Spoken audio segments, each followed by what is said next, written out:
Ating pong pangunahing balita sa gitna po ng manhunt laban sa mga sangkot sa flood control scandal. Posible po daw na nagtatago sa Portugal si dating Congressman Saldico. Yan po'y ayon kay DILG Secretary John Vic Remulla na sinasabi daw po na kanilang tinitignan ng umano'y pagkakaroon ng golden visa sa Europa nitong Siko.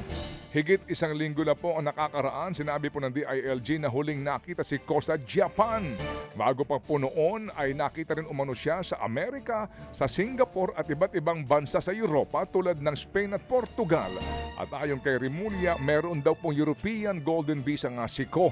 Isa itong uri ng visa na ibinibigay sa mga dayuhang naglalagak ng puhunan sa rehiyon. Para nga daw po tuluyan daw na maaresto si Ko, may panawagan po si Remulla sa mga Pilipino sa iba't ibang mga bansa sa Europa. Nakiusap kami sa lahat ng mga Pilipino sa buong mundo na kung makita na rin si Saldico, kung pwede na lang picturean, padala kagad, i-post kagad sa internet para may idea tayo kung nasaan siya. Sa ngayon, ang hinala namin ay nasa Portugal siya at doon po siya naninirahan. Ayan. Okay. Doon siya naninirahan pero wala naman sinasabi na may passport. Sa mga ibang balita yun na sinasabi. Oo. Opo. Sige. So yan po ang tinig ni DILG Secretary John Vic Remulla. Samantala, sa gitna naman ng kaliwat ka ng issue sa politika, nagpaalala po si Pangulong Bongbong Marcos Jr. sa mga bagong sundalo. Sa kanyang speech sa graduation ng mga bagong members ng Armed Forces of the Philippines sa Villamor Air Base sa Pasay, nagpaalala po ang Pangulo sa militar na laging piliin ang bayan, ang katapatan, maging ang kapayapaan. Hindi raw dapat nagpapadala sa politika ang sandatahang lakas. Bago po ito, nakasama rin ng Pangulo ang mga opisyal ng Armed Forces of the Philippines sa palasyo para sa isang hapunan. Diyan din tiniyak ng AFP ang kanilang katapatan sa konstitusyon. Sa kabila naman yan, meron pa ring mga kritikong nagsasabing mahina daw si PBBM sa pagresolba sa korupsyon. Pero ang buwelta ng palasyo, paano daw masasabing mahina ang Pangulo kung maraming naaresto, kinasuhan at may mga naibalik pang pondo ng bayan? Sa ibang balita po naman, may panibago pong impeachment complaint na niluluto ang grupong Bayan laban kay Vice President Sara Duterte na balak nilang ihain sa buwan ng Pebrero.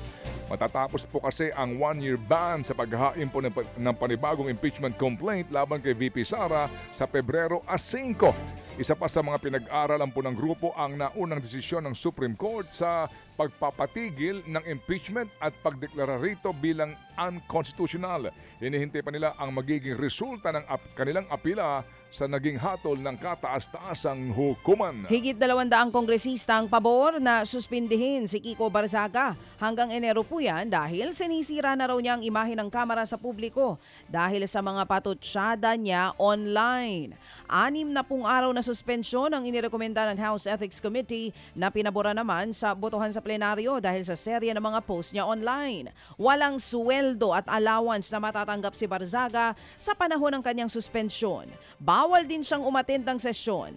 Inatasan din ng komite si Barzaga na i-delete ang lahat ng social media posts na sakop o binanggit sa ethics complaint laban sa kanya. May 5 mambabatas naman ang tumutol sa pagsuspinde kay Barzaga. Ang giit nila, may mas mahalaga pa raw na issue na dapat unahin kaysa rito.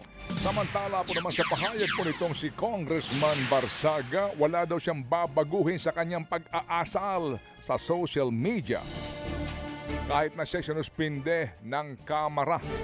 Opo, sa kanya pong panayam sa programang The Big Story ng One News, sinabi niyang hindi siya titigil na maging kritiko ni Pangulong Marcos Jr. online.